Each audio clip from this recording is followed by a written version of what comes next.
This is the Action Movie Guys podcast, bringing you action movie reviews from across the decades, plus box office numbers and insight like never before. And now, your hosts of the Action Movie Guys podcast, Alex and Nate.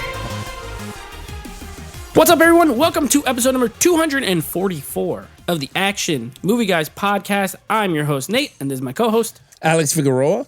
And on this episode, we are finally getting off the boat on the river of crap as we end our journey at the horrible movie month. Now, this is not to say we won't watch bad movies in the future. It's just to say maybe we didn't intentionally pick a bunch of bad movies to give another chance to. Now, Alex, before I even give the title here, would you say that this month, to me, I feel like we proved nothing. We proved the critics and the audience is right so far. I agree. I'm going to be really honest. I've been dying to get away from this shit. Like, we haven't watched one where we were like, what was everybody thinking? Yeah, I feel like all the movies, it's just been a waste of time. It was just like so bad. But yeah, maybe this breaks the ice. Maybe. But you know what? At least we could say we gave them a chance, right? We gave them all an equal fighting chance. So this week's movie is, according to Rotten Tomatoes, the worst reviewed movie in the history of Rotten Tomatoes. It's a little movie called Ballistic. Ecks versus Sever, a title that's really longer than it should be, from 2002. This is directed by the incredible Chaos, K-A-O-S. He is from Thailand or something like that. Now, this got a pretty good cast, though. I mean, you got Antonio Banderas, you got Lucy Liu. I mean, that's it. That's a pretty good cast right there. Talisa Soto? Oh, Katana from Mortal Kombat. Yeah, and there's other people you've known from stuff like that Spanish guy. Greg the guy Henry? That's like, yeah, Miguel Sandoval, you know. Yep. So there's people. Oh, Ray Park, of course. How could we forget? Darth Maul is in this. So, yeah, he's Darth Maul. He's Toad. Yeah. He's Ray Park. He's Snake Eyes from the, G.I. Joe movies. We got an action extravaganza. Now, Alex, this is your first time watching, correct? Yes. And I never even heard of this damn movie until you freaking made me buy it. Yeah. Well, listen, I had to buy it as well. Unfortunately, this is on 0 streaming services. You can't rent it. You can't, you could probably do an illegal stream, but me and Alex don't play those games. We said we'll buy these DVDs, and both of our DVDs came brand new, sealed, like they were kept in a refrigerator somewhere in perfect condition. Like, not perfect. No more. Those stickers were so hard to come off. I Oh my gosh, yours is all jacked up. Look at the back. Look at the back. Oh my gosh, mine is, look at this, pristine. Yours is pristine. Perfect. Like, this looks like mine came like it had literally been sitting in a cellar. Yours is jacked up. Yeah, well, for everyone because you guys can't see it, pretty much when I removed my sticker, it ripped Antonio Banderas' name off the freaking just ripped his head off. Yeah, and it ripped the back also. And I mean, this thing had mad stickers. Like, if someone was going to steal a damn movie. Yeah, I agree. Yeah. It was weird. So anyway, I think the point is that this movie's 20 years old and they still have brand new copies that never made it to circulation, which is weird. So with that being said, let's go ahead and give you the Rotten Tomatoes score of the worst reviewed movie of all time. And you won't believe this, but it is a 0% with 119 reviews, making it the worst review. Not a single reviewer gave this a positive review. Audience score, 20. Which I think we've watched movies with audience scores, in that ballpark. But we've never done a 0 before. I think this is our first 0. I know another movie we did had 3. Rollerball or one of them had like a 3%. But 0, pretty crazy. It is really crazy because I don't think this is the first ever on this channel that we did a 0. And honestly, I can't wait to talk about this movie. I'm hoping it's the last. So just so you guys at home know, for this month, I knew the Rotten Tomatoes score before I made the schedule, but for every other month, I don't check it until we review it. So I'm hoping that I didn't pick another movie in 3 months that has a 0, but there is one other month I know that's coming up that might have some stinkers in it, but we'll find out. All right, Stinkies. So when I'm the host, you get to go first. So I'm most excited to hear what you have to say about this. Lead character now, technically they're kind of both. Yeah. But mostly it's Antonio Banderas as Jeremiah Ecks. What a name. And that's Ecks for the Spanish guy. Makes sense. What did you think? Oh, man, I don't even know where to start. This guy looked like he didn't want to be there. If you want to look at an Antonio Banderas movie that you could tell like he's just getting paid to just straight to DVD movie. Like, this is it. Like, this is the movie, because you had no emotions from this guy at all. Even with the plot, which we talk about in the storyline, I didn't feel the damn emotion to that, like, at all. I didn't. And I was just like, wow, that's pretty weird for a big nominated actor, because this dude is like nominated for a lot of awards. I'm not saying like he's like, oh, every year he's in the Oscar, but when he does do a really good movie, he gets good awards. Like, he gets nominated for Oscars and shit. So I don't know what to. So this dude is a cop. So he's a former FBI agent. Supposedly, right?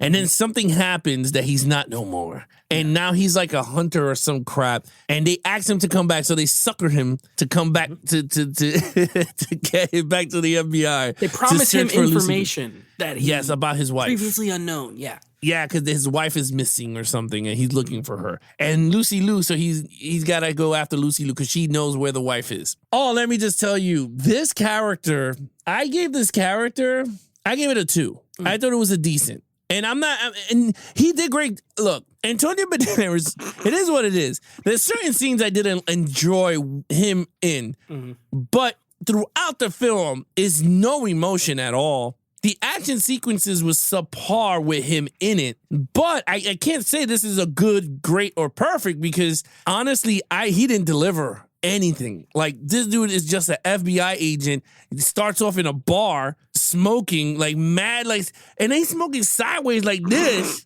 Style. Like, I was like, what? Yeah, and I didn't get it. And then you got 2 bad actors coming in. Like, you know, you're gonna do this, and I didn't feel it. To be honest with you, it felt weird. Like. I didn't like it. I gave it a 2 though, because he was decent. The movie, he was decent. So as far as the character is concerned, I mean, he has a story. You know, I try to do the ones that just there's just nothing. Like, I don't know anything. There's nothing. This guy like has a backstory, right? His wife, he thought his wife blew up. And she thought he blew up, which we'll get to in the storyline. They thought each other blew up, and he's sad, so he has to he's been sad for like mad years already. He's like 7 years, I think. Yeah, but he has like the stubble of like, you got to maintain a beard like that. So, but it looks like he just found out something sad like a week before. That's how he looks the whole movie. He just looks like he was sad 1 week ago. You know, but he has that backstory, and then there's more stuff revealed about him throughout. You know, the kid in the movie, it turns out to be his kid, which another thing we have to talk about in the overall. But yeah, I agree with you in that at least there is a character. Here's the problem, though, because the co-lead here is Sever, who's played by Lucy Liu. And if you thought Antonio Banderas had no emotion, wait till you see Lucy Liu in this movie. Her face doesn't make another face besides just like blank, stoic looking. She's like an android. She's not even, and this was after Charlie's Angels. Yeah. Like, she has so much charisma. She has so much personality. And they're like, no. The director's just like, be a robot. Just don't emote. Don't do anything. Just be blank. And she's just blank the whole time. And her backstory's stupid. She was like kidnapped when she was a kid to be trained to be like the ultimate killing machine. Like, both of them are super generic. At least they have backstories. So I'm going to agree with you in this case. And I gave them a 2, but it's like the softest 2 there ever was, because their performances almost make me want to give them a 1. But we're supposed to score character. So I agree with you. I have it at a 2, but barely. I didn't talk about Lucy Liu because I didn't know where we're going to fit her in. But if you're going to she's like a cult. This movie's called Ecks versus Sever, but they're only verses for like 20 minutes, and then they're friends. So. Yeah, all right. Well, then I'll say this quick. I agree with you. I never thought she was a great actress anyway. So I'm gonna say that out. I always thought she's very flat in her delivery in a lot of movies. You're right. She doesn't talk. She's stone cold faced throughout the whole movie, and when she does talk, it's like she doesn't even want to be there either. They should call her Severus Pay. Like, that should be her code name. Yeah. Instead of Sever, it should be Severus Pay. Yeah. Severance. Because she pretty much just got paid just to look great and just to fight. And not even that looked, we'll talk about that. But Agreed. Yeah, I wasn't crazy, but I gave it a 2. All right, so let's go with the main villain here. This is Greg Henry is the actor. He's playing Robert Gant. I have a lot of things to say about this. I hope you do too. What did you think of Robert Gant? Yeah, he got a 1. He sucked. Like, Another villain, like he reminded me of the guy from John Wick 4, to be really honest with you. Like they had this, I mean, the other guy acted, like he acted. Yeah. So this one, he was trying to act, he's a good actor, but you could see like he's just not good. Like in this movie, it's another villain where he's just using his power to get these guys. And it's very manipulative because he's going after this chick, Sever, and then Antonio Banderas comes out the blue and now he's in the mix also. So it's like, he's like the head of some other agency, which is made up. It was like some baloney saying, yeah, some DIA, crap. the letters, yeah. Yeah, so I didn't like the character. Like he was just flat. I mean, when he did dirty to the main, I mean to Antonio and the chick from Mortal Kombat, he did them dirty. I mean, he literally kidnapped her. I mean, that's pretty much what he did and forced her to marry him. So that is weird. That's a weird ass storyline. But I gave him a 1. He stunk. Listen, bro, this is a villain who's introduced to you as villain, pretty much. But they don't tell you why he's bad. They don't tell you, like, he doesn't really do anything. His first scene, he's just like talking on the phone and stuff. Then he meets that guy who failed and he gives him the gun. He's like, put the gun on your head and shoot yourself. And of course, the guy does what any normal person would do and points the gun at him. And when he goes to shoot it, he shoots himself in the head. So he didn't even shoot that guy, really. He just gave him a toy gun that if he actually did shoot himself, it would have went out into sideways anyway. So, but other than that, like, why am I supposed to be scared of this guy? What's his motivation? You said something very telling there. You don't even know what he's doing or why he's doing it or anything. And you find out like he set up the whole fake explosions so that he could basically marry Antonio Banderas' wife because she was hot. And then he steals a nano bug thing that can make you have a heart attack. Okay. Where did he steal it from? Why did he steal it? Where is he? Like, none of this is ever really discussed. Like, he wants it and he puts it in the kid to smuggle it across the country. But that's all he does. Like, and then at the end he dies. So like, I don't know. It's a terrible villain. It's terribly written. He's not scary. The actor, you're right. Like the actor's not like horrible, but it's just such a horrible role. I gave it a 1. It's just, he's not evil enough. He's not really, like, he's a douchebag, but he wasn't it. He was horrible. All right, here's the creme de la creme, and this is what we're always here for. And this is going to be the action scenes. What did you think? I give it a 3. I thought it was good. I'm not going to lie. I thought the action was good. Yeah, it's for a movie that had a 0 Rotten Tomatoes score. It had action. Now it's not great action, it's decent action, but I gave it a 3 because it was good action. I was enjoyed. Like when she was coming out of whatever, the mall or something, and she jumped on the Rambo gun and shooting everything, and that was fun. Her fighting Antonio Banderas on the roof was okay, but it was fun though. It was entertaining. And then she had the batons, and she beat the shit out of people with the batons. Yeah, you got explosions when they exploded the car with Antonio Banderas. You had the car chase scene. I thought that was actually pretty fun. Ending was actually pretty. I'm not gonna say I was like, yeah, I thought that was fun too. Yeah. I thought I was, it was actually decent. It was decent. It was enough action for me to go, okay.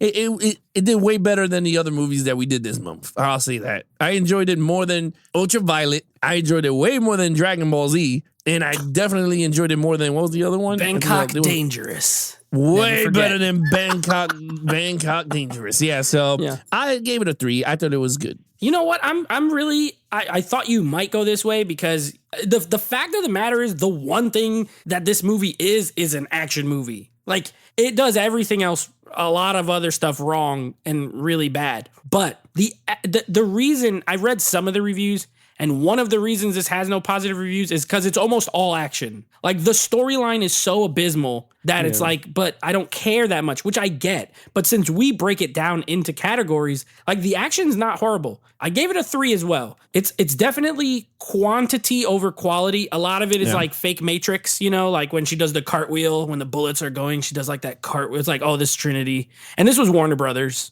And the score was by Don Davis, who did The Matrix. So, like, you could tell they were like, hey, The Matrix was cool. Let's do some of that. Because it was only 3 years later. You know what I mean? So, and a lot of slow-mo. So, long jacket. Like, there's a lot of similarities. What I will say, though, is there's one shot in this movie that's it's awesome. It's still, even now, it's great.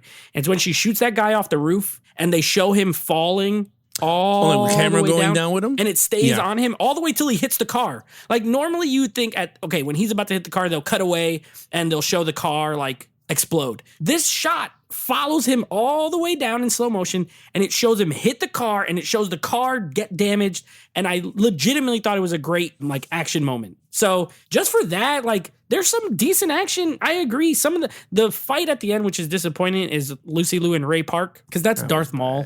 Like that dude can really do it. And she's so slow. And like she can't really keep up, and she looks like she's really thinking hard of what I'm supposed to do next. I feel like Banderas should have fought him, and they should have like really trained a lot for it, because Ray Park is awesome and he gets stuck fighting her and it's not that great. Also hilarious when he shoots him at the end, when he shoots the bad guy in the arm, or she shoots him and he goes like, ugh. He gets shot in the arm and he literally goes, ugh. And then she shot the little bug in him or whatever and gives him the heart attack, and it shows the CGI bug going in him. That was pretty stupid. So these are all minuses, but I gave it a 3. Also, did you laugh at the scene where they're going down the alley and that guy is like making out with that girl and she throws him on the floor? He goes like, oh, my leg. Oh, yeah.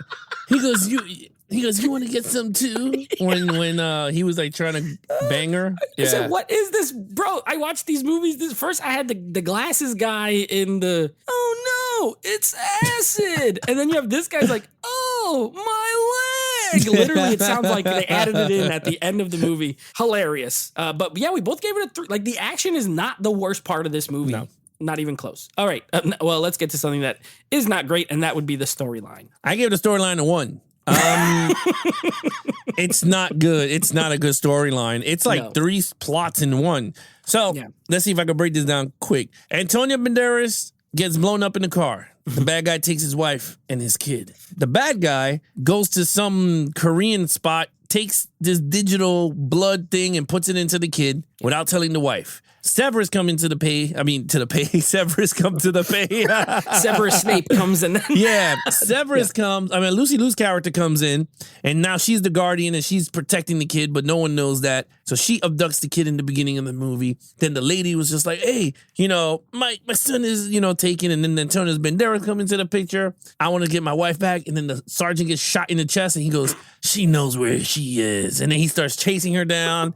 He goes, hey, sounds like Puss in Boots. Yeah. You know where my daughter is, my wife is. And I was just like, okay, that's literally 3 plots. And that's all in the first 25 minutes. Yeah, pretty much. That's so much information thrown at you. And it's not good. Like, Katana wasn't in it for that much, and she didn't do nothing at all. She didn't speak as much either. She wasn't good at when she talked either. So it was just like lackluster dialogue. You could tell they did not care. I know you said Sleepy Stallone in Assassins, but not more than this dude. This guy is way Sleepy Stallone. No one's sleepier than these people. I think you need to revisit Assassins, bro. I know you gave it the whole, I will never see it again in 10 years. You might have to break that curse. Assassins? I don't know if I can. Assassins, you might have to change that title. I might have to rewatch it after this month. Yeah. I'll think about it. You might have to do it a boring day. The Mets are losing. You want to put Assassins. Put on Assassins.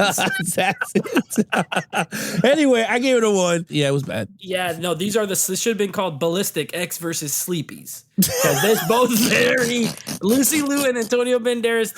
Antonio Banderas looks drunk the whole time. He just looks drunk and depressed. And she doesn't talk. So they're just like, what are they doing? That was a great plot summary you gave. And again, the fact is that is all in the first 30 minutes. And then the rest of the movie, like there's scenes in this movie where he's literally like him and Lucy Liu are both sitting at a computer just reading. Like they're just reading profiles and it's like 3 minutes long. I'm like, what? Am I supposed to be reading this? Like, what? Can we have someone come in and tell me what? I don't want to read a book. Then you have that stupid scene where like he's staring, the Asian girl staring at him and they're just staring at each other. And it's mad long. There's just so much stuff in here that's just filler. And the movie's only 90 minutes. So really with the slow motion and the filler, if you took that out, this movie would be 45 minutes, maybe. And that tells you how much storyline there is. It's horrible. It's cliche. That's the real problem is like, it's like a bunch of other movies all mashed together. And the funny thing is the movie has a $70 million budget. Okay. 70 million,